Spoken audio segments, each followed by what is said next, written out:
Welcome to Queer Genius, the channel where we explore the lives and works of the most brilliant and influential queer figures in history.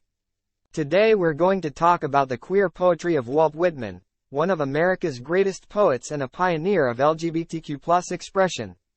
Walt Whitman was born in 1819 and published his first edition of Leaves of Grass in 1855, a collection of poems that celebrated democracy, nature, love, and friendship. Whitman's poetry was revolutionary for its time, not only for its free verse style and lyrical voice, but also for its frank and sensual depiction of the human body and sexuality. Whitman's poems often expressed his admiration and attraction for men, such as in Song of Myself, where he observes, 28 young men bathe by the shore, or in I Sing the Body Electric, where he praises the black of his polished and perfect limbs.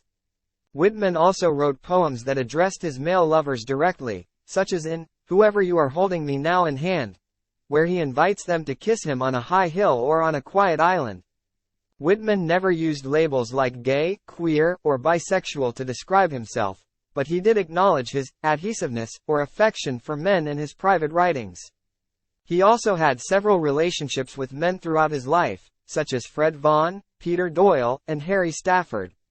Whitman was not ashamed of his sexuality, but he also faced censorship and criticism from some of his contemporaries who found his poems too obscene or immoral. However, Whitman also inspired generations of queer writers and activists who recognized him as one of their own. For example, Edward Carpenter, a British socialist and gay rights advocate, visited Whitman in 1877 and later wrote a book about their friendship. Carpenter and his readers were reaching for signposts of a gay identity when such a thing barely existed.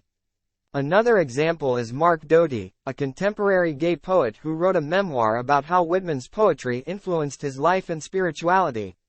Whitman is ultimately a queer poet in the deepest sense of the word. He destabilizes, he unsettles, he removes the doors from their hinges. He challenges us to embrace our diversity, our complexity, our humanity. He invites us to sing ourselves as we are, without fear or shame.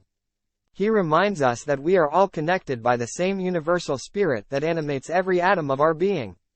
Thank you for watching. Please like, share, and subscribe our channel. See you next time.